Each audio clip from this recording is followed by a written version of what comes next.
What an adventure! Woohoo! All right, Salt, where are you taking us? Secret location. To a very secret location. That I'm not going to disclose. I'm just telling Diana. But it is in Sedona. And it's, I don't know if I want to say. Because I don't know. Okay. We're going to the Oak Creek. How about this? Okay. We're going to the Oak Creek, but in a secret location. Yes. That's just for my favorite people. And we're in the Magic Mystery Van. Yeah, we're in the hippie van. If you want to help me name it, I'm thinking meat wagon. I'm thinking For Beyond the Meat Suit. Yeah, it's the meat wagon. Maybe the meat wagon or the Beyond the Meat Suit surveillance van. I'd like to set that back up. There's a podcast area. Yeah, that'd be lift it, paint it, so that I don't get people thinking we're giving out free candy because it's a bit creepy on the outside. We've got Lakota with us. He's getting very excited about this journey. So he may know something that's up ahead that we don't know yet. Is that right, Lakota? Is that right? Where are we going? A secret.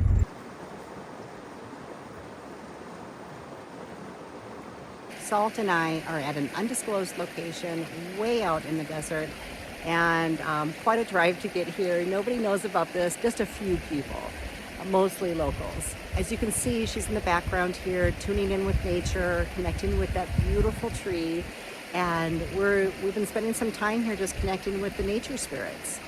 All the trees, the water, the ground, all of it. And this is an amazing place. It's very lively here. It's very supercharged. We're in an area with high ground all around us. Then we have the flowing creek going by, which really activates an area. So this is a very powerful spot to sit in and enjoy, and a beautiful place to just empty out, do some healing work, do some grounding, and re-energize straight from nature. So when I first came, I walked up. Before I touched it, I felt a very strong male energy. And then I put my hand up and I noticed this, and I tried to remove it like it wants to, but it won't let it go. Anyways, I couldn't.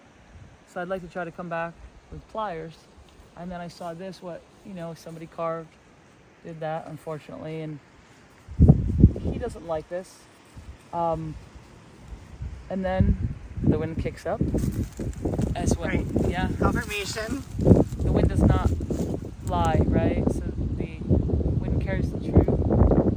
So yeah, don't carve trees. Don't do this. It hurts in a different way. Anyways, then I put my back to him, and I felt so strong, and I felt 50 feet tall. I'm like, why do I feel so strong and tall? I was like, oh, because that's what he is.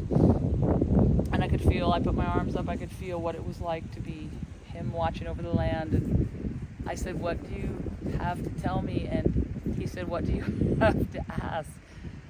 And I said, I don't really have anything to ask. Is there anything you want to tell me? And he said, it will flood. And I go, well, yes. And I'm thinking like, well, this area will flood, or do you mean more? And he said, I can see this area, and that is all, because that's all he can see. And yes, he is. This is what I got. He's watching over, and it was kind of neat. I'm like, well, what's beyond here? He's like, I can't see beyond here. I was like, oh, okay.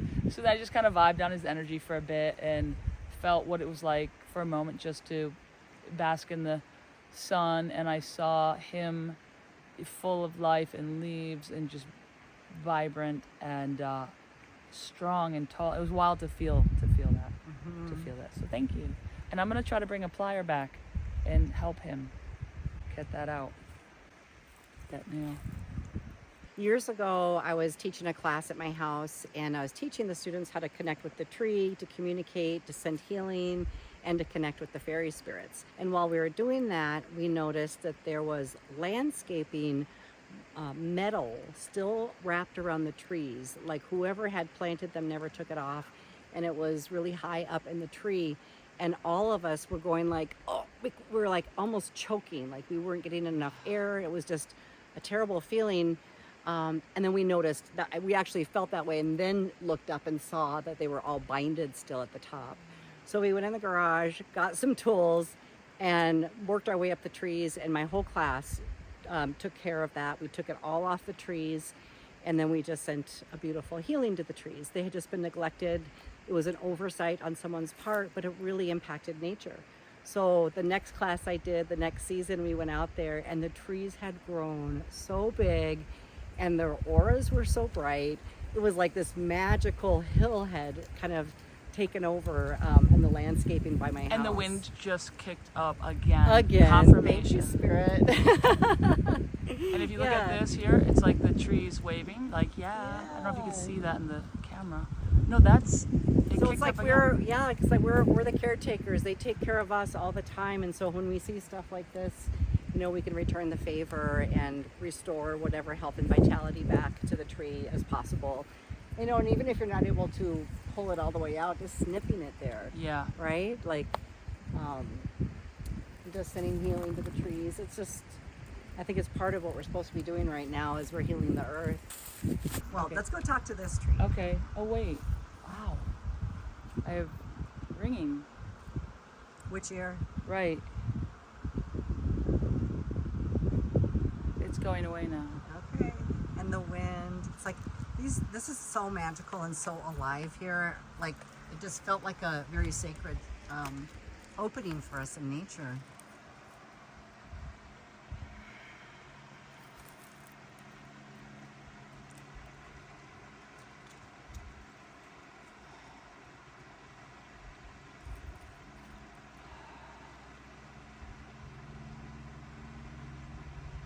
So it's a beautiful sorrow. It's tired. It's done so much. It's done its job. It's done so much. It's watched so much. It's so tired. And while there's love in it, it's seen disrespect, it's seen abuse of the land, and she's done everything she can. There's no more to do. She's tired. She won't be here much longer. She's on her way out. Thank you. I'll give her a hug. Thank you. Thank you. She needs that. She needs that. It's okay to go. Thank you for what you did. Thank you. It's an interesting love, sorrow, tired. Feels like me sometimes. When I'm working with people out in nature, everyone has their own way, but this is what I would teach my students: to take your left hand and first, oh, how interesting. I just found a dime. Oh. Is for real? What?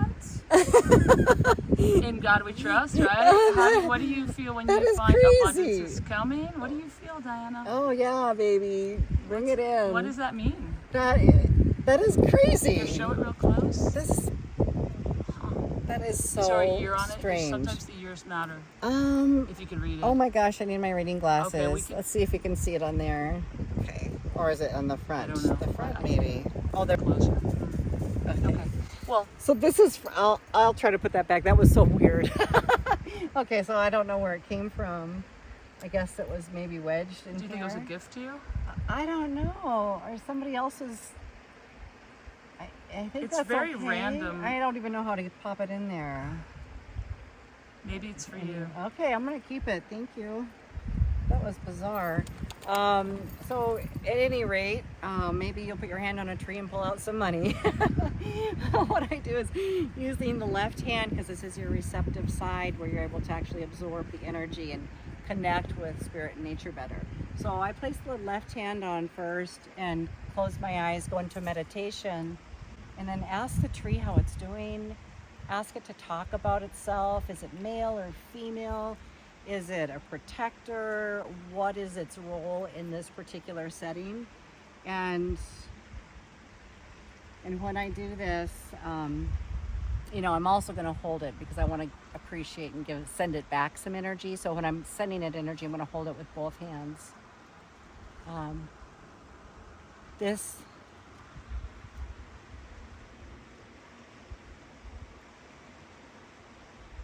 It's strange because this is a part of the same tree that Salt was connecting to, but yet on this part of the tree, I feel very feminine energy. I feel mother energy. I feel very nurturing, pride.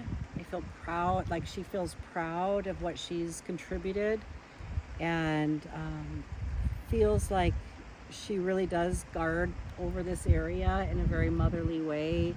Likes to watch the children play, like the children of Earth, us humans, animals, all the beings that come through here.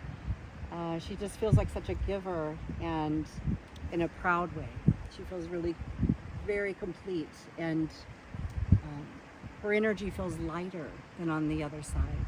On her branches here, like this part is like reaching for the sunlight still, and like really like moving towards it, like the arms are outstretched, grabbing that sunlight. Isn't that weird? It's like a big split here, so I don't know if they were connected, you know, as the same tree, or if it was two separate entities to begin with.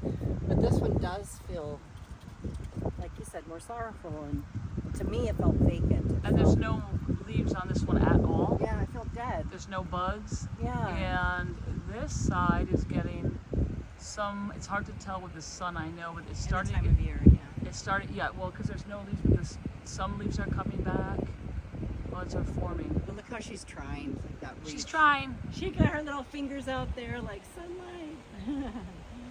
Yeah. So when you do walk out in nature, make sure that you spend time with the trees.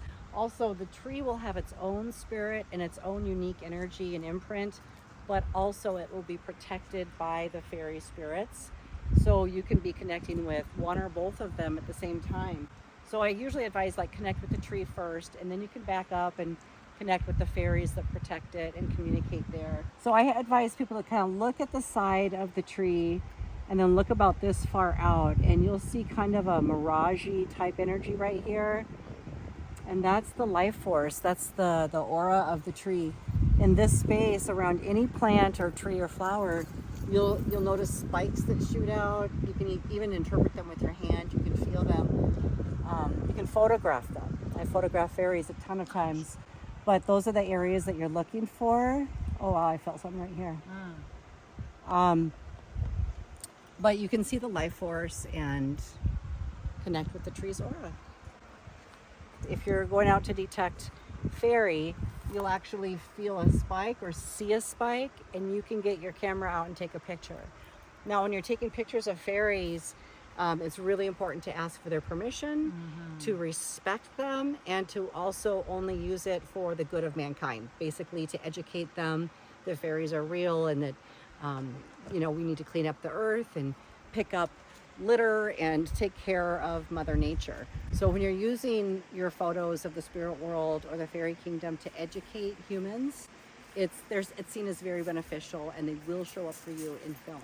So when Diana felt the dime appear for her, it reminded me of a story that was shared to me by Jimmy Wolfeyes. Jimmy Wolfeyes unfortunately has passed away. He was the great grandson of Crazy Horse.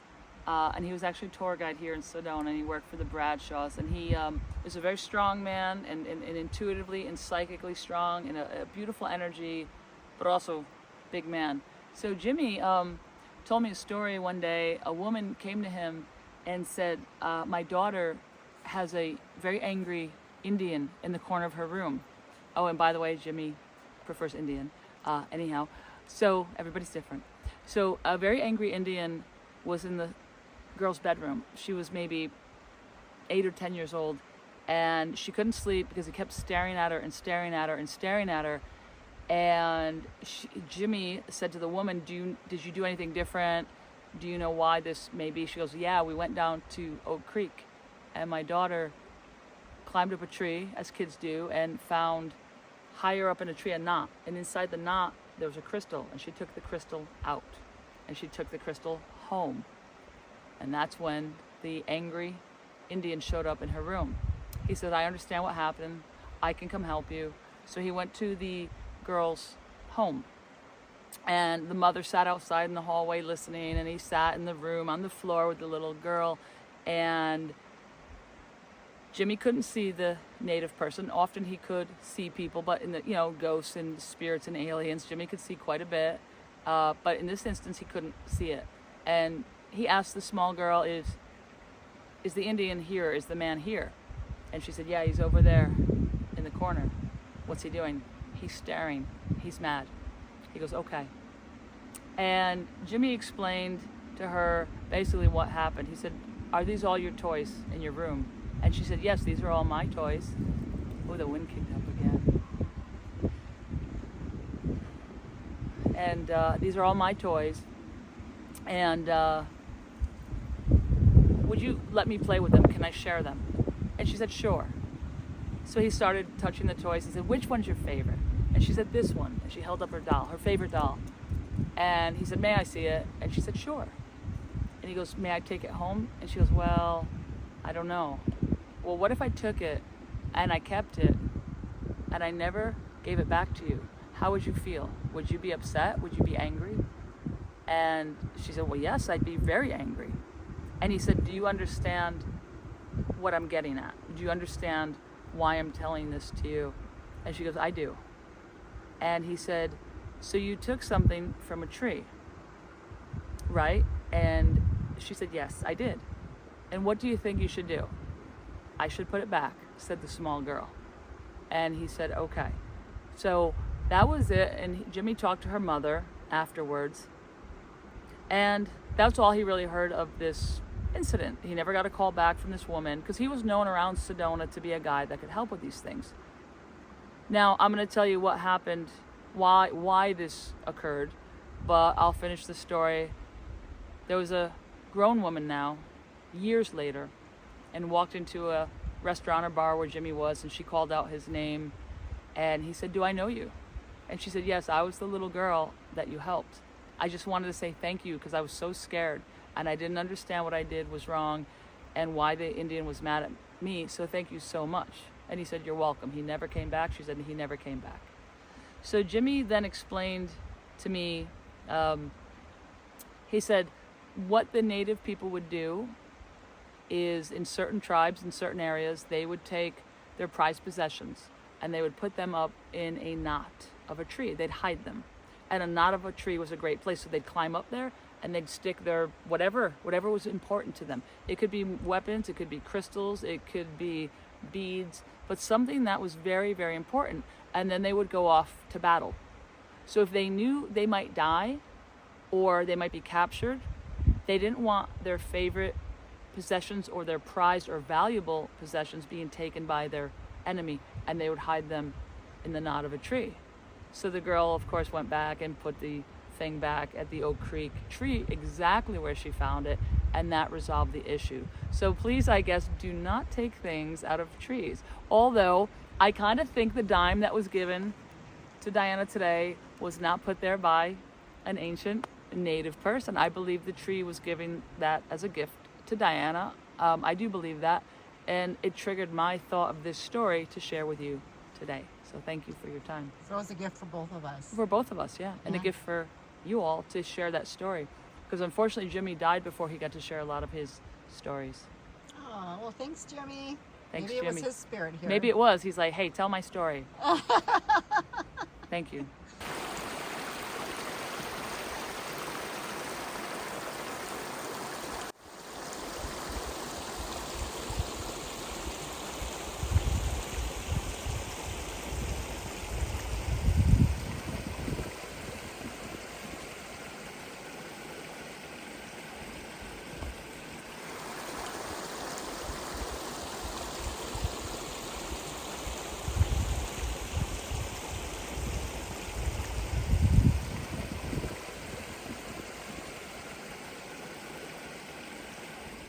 Okay, you guys, I just want to thank you for having this adventure with us today out in the nature in a very, very magical place in Sedona.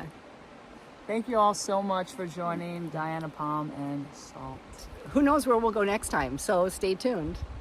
Engage with us down below. Oh, that's right. Yes. Engage, like, subscribe, engage, yes, share. If you learn something from these videos, if you appreciate the nature walks and learning about spiritual energies and healing, let us know that down in the comments. Thank you. All right. We'll see you guys. Bye-bye.